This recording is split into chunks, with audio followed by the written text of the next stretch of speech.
Halo guys, selamat datang di channel Liaku Cantik. Seperti halnya manusia, hewan adalah salah satu makhluk yang diciptakan Allah untuk menempati alam semesta ini. Mereka membutuhkan makanan untuk bertahan hidup dan tempat tinggal. Manusia berada pada posisi yang lebih tinggi dari mereka karena akal budi dan hati nurani yang dianugerahkan Allah kepada kita.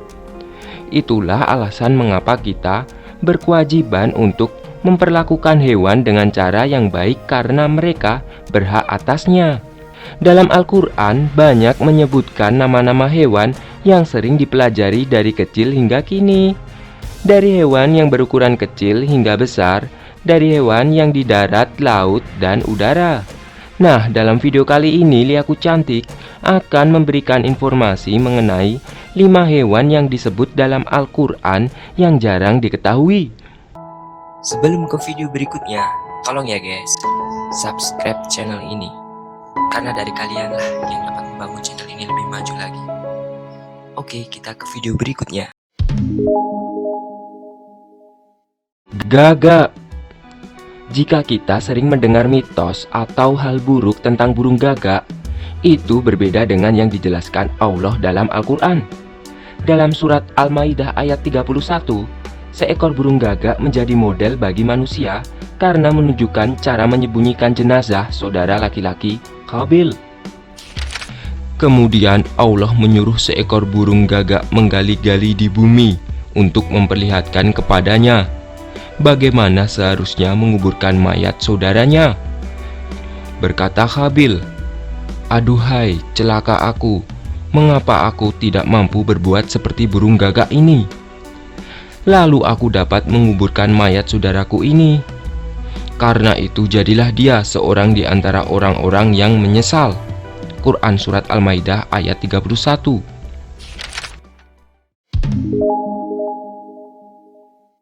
Semut. Surah An-Naml ayat 18 menceritakan tentang koordinasi yang dilakukan semut ketika Nabi Sulaiman dan tentaranya melewati lembah semut. Mereka takut jika Sulaiman dan tentaranya menghancurkan mereka. Oleh karena itu, salah satu dari mereka menginstruksikan yang lain untuk memasuki tempat tinggal mereka. Sampai ketika mereka tiba di lembah semut, seekor semut berkata, "Wahai semut, masuki tempat tinggalmu agar kamu tidak dihancurkan oleh Sulaiman dan pasukannya, sementara mereka tidak menyadarinya." Quran Surat An-Naml ayat 18. Kisah ini menjadi bukti nyata bahwa semut gemar bekerja bersama dan hidup berkoloni. Jika kita sebagai manusia membutuhkan waktu lama untuk berpikir sebelum membantu orang di sekitar kita, mungkin kita belum mengetahui pentingnya membantu orang lain seperti semut bekerja sama satu sama lain.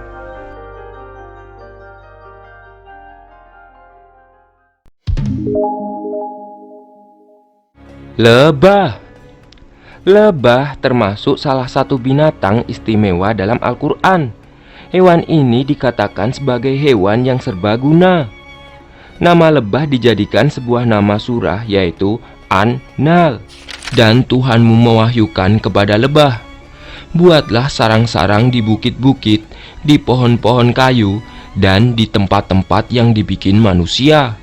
Kemudian makanlah dari tiap-tiap macam buah-buahan, dan tempuhlah jalan Tuhanmu yang telah dimudahkan bagimu. Dari perut lebah keluar minuman madu yang bermacam-macam warnanya. Di dalamnya terdapat obat yang menyembuhkan bagi manusia. Sesungguhnya pada yang demikian itu benar-benar terdapat tanda kebesaran Tuhan bagi orang-orang yang memikirkan." Quran Surat An-Nahl ayat 68-69. Keistimewaan utama dari lebah adalah dapat menghasilkan madu. Madu berkhasiat untuk melancarkan proses pencernaan makanan di dalam tubuh manusia karena kandungannya yang kaya, mulai dari antibiotik alami, antioksidan, vitamin B1, vitamin B2, dan masih banyak lagi.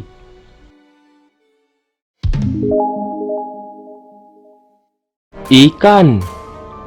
Dalam Al-Quran, ikan tidak lepas dari kisah Nabi Yunus. Bermula ketika Nabi Yunus memutuskan untuk kabur dari kewajiban melakukan amar ma'ruf nahi mungkar kepada umatnya. Ia berada di atas kapal yang penuh muatan, dan kondisi ini memaksa salah satu penumpang untuk berkorban. Menurut undian, Nabi Yunuslah yang harus menceburkan diri ke laut, kemudian dia ditelan ikan. Maka ia ditelan oleh ikan besar dalam keadaan tercela.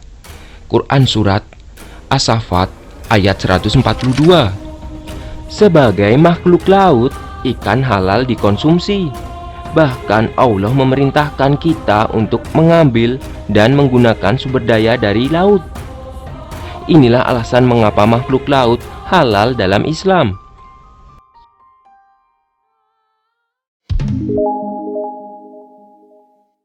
Gajah.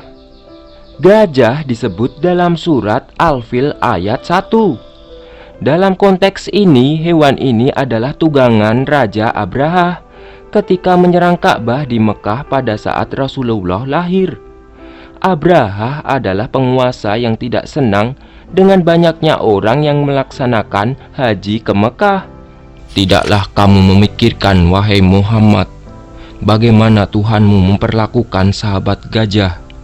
Quran Surat Al-Fil ayat 1. Dengan pertolongan Allah, niat buruk Raja Abraha tidak bisa terwujud.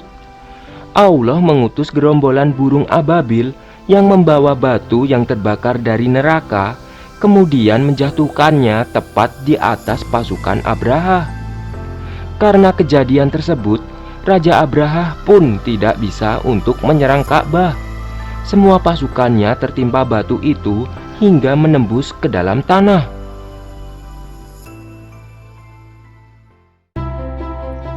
Nah, itu dia guys, rangkuman daftar video versi Liaku Cantik.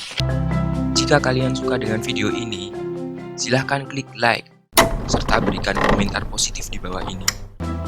Share video ini jika menurut kalian video ini bermanfaat. Dan yang terakhir, klik gambar lonceng notifikasi untuk update video terbaru dari kami. Oke, terima kasih guys.